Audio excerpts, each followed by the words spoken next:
नमस्कार दोस्तों, आप लोगों का बहुत बहुत स्वागत है हिंदी स्टोरी 319 में। आज हम एक कहानी सुना रहे हैं जिसका नाम है गोवर्धन परिक्रमा की महिमा। इस कहानी में आगे बढ़ने से पहले अगर आपने अभी तक हमारे चैनल को सब्सक्राइब नहीं किया है तो उसको सब्सक्राइब जरूर करें। चलिए यह कहानी अब शुरू करते हैं। यशोधन का सारा जीवन दुख तकलीफों में बीता था। नियति ने पहले उसकी पत्नी फिर उसके बेटे बहू को उससे छीन लिया था। वह अपने पोते कालू के साथ एक छोटे से गांव में रहता था। वह मजदूरी करके अपना और कालू का पेट पालता था। उसके जीवन का एक ही सपना था कि मरने से पहले एक बार वह वृंदावन जरूर जाए।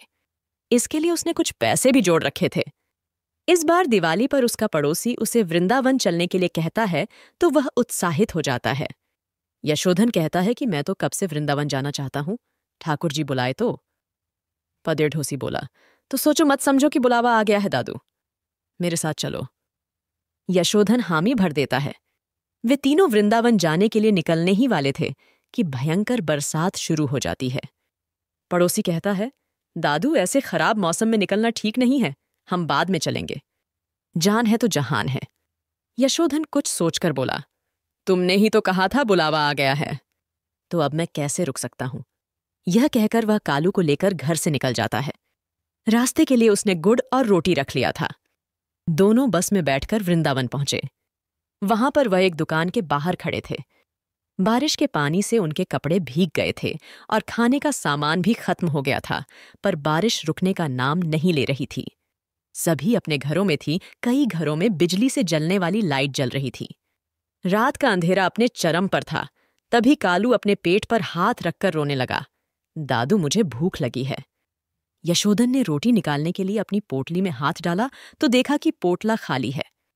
वह कालू से बोला, अभी इतनी रात में खाना कहाँ से मिलेगा? तू मेरी गोद में सो जा, सुबह होते ही मैं कुछ इंतजाम करूंगा। कालू रोते हुए बोला, दादू मुझे ठंड लग रही है। यशोधन उसके कपड़े निचोड़ ढहते हुए कहता है, कपड़े तो मैं लाया ही नहीं हूं बेटा, अब मैं बूढ़ा हो गया हूं ना, बुद्धि काम नहीं करती। तू चिंता मत कर, बरसात रुक जाएगी तो कोई भला मानस हमारी मदद कर देगा। तभी सड़क पर कुछ लोग जाते हुए दिखाई देते हैं।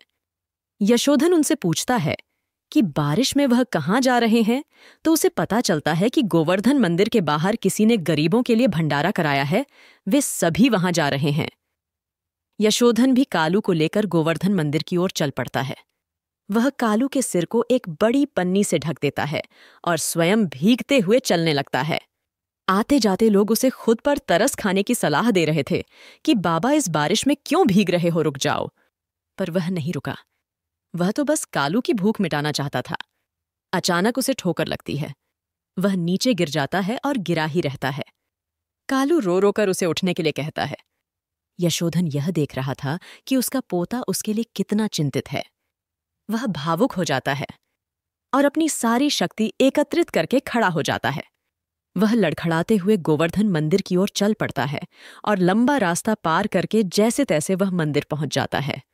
उसकी हालत देखकर भंडारा करने वाला उसे पंक्ति में खड़ा ना करके अपने पास बिठा लेता है और प्रसाद देता है। यशोधन के आंसू बारिश की बूंदों के संग बह रहे थे। वह कालू को प्रसाद खिला है। कालू भी उसे प्रसाद खिला है। प्रसाद खाकर वह अपनी आंखें बंद कर लेता है। कालू उसे हिलाता है तो वह नीचे गिर जाता है। यशोधन के प्राण निकल चुके थे। देह निर्जीव हो चुकी थी। लोग उसे घेर लेते हैं और उसकी आत्मा की सद्गति के लिए प्रार्थना करने लगते हैं। कालू को रोता देखकर भंडारा करने वाला बोलता है, तू मुझे मंदिर के बाहर मिला है, आज से तू अकेला नहीं है, मेरा बेटा है। वह उसे गले से लगा लेता है। यशोधन की आत्मा को यमलोक ले जाया जाता है।